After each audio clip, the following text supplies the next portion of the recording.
والسماء رفعها ووضع الميزان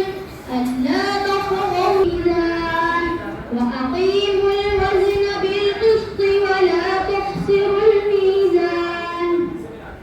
والأرض وضعها للأنام فيها فاكهة والنخل ذات الأكمام والحب ذو العصف والريحان فبأي آلاء ربكما تكذبان خلق الإنسان من صلصال كالفخار وخلق الجن من مارج من نار فبأي آلاء ربكما تكذبان